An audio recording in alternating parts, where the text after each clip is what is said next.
I am an ER nurse. Last week, a mother brought in her perfectly healthy daughter for the 27th time this year. What I discovered in her medical records changed everything. The first time I met 8-year-old Lily, she was being rushed into our emergency room with reported seizures. Her mother, Claire, was hysterical, parent describing violent convulsions that had supposedly lasted 4 minutes. By the time they reached us, Lily was conscious but groggy, her mother clutching her hand while reciting an impressive list of alternative and medical conditions. I've been an ER nurse for 12 years. Something felt off. Lily underwent a full workup, parent blood tests, EEG, Connecticut scan, parent all normal. When I checked her chart later, I noticed this was her third ER visit that month. The attending physician noted possible seizure disorder and referred her to neurology. Over the next 6 months, Lily became a regular in our department, but lying difficulties, explained pain, fainting spells. Each time, Claire would describe symptoms in precise medical terminology, often suggesting specific treatments. Each time, tests showed nothing conclusive. Each time, Lily would watch her mother with those quiet, knowing eyes. Last week marked Lily's 27th ER visit this year. This time, Claire claimed Lily had experienced temporary paralysis in her legs. As I took Lily's vitals, parent all perfectly normal, parent, he whispered, something that made my blood run cold. My mom says I need to act sicker this time so they'll admit me. I maintained my professional composure, asking casual questions while I finished my assessment. Lily explained that sometimes her mom would cry if the doctor sent them home too quickly. Sometimes they'd practice symptoms in the car before coming in. With a knot in my stomach, I excused myself and pulled up Lily's complete medical history. What I found was disturbing. 103 IR visits across 4 different hospitals in 3 years, countless tests, 3 unnecessary surgeries,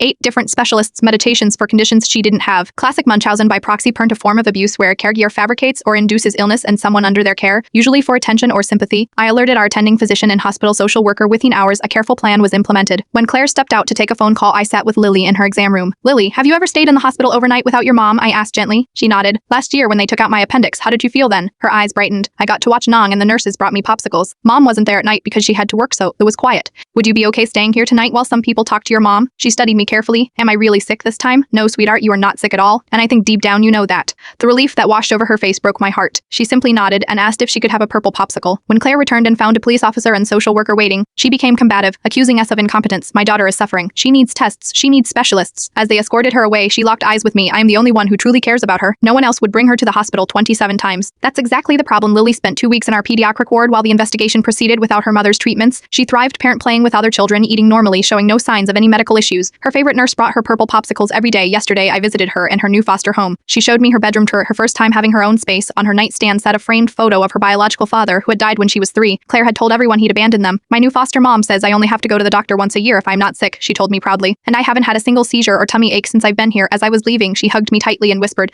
thank you for knowing I wasn't broken. Some children are truly ill, others are made to believe they are. The most important vital sign I check now isn't on any monitor panel, it's the silent plea in a child's eyes when they're trying to tell you something their words can't.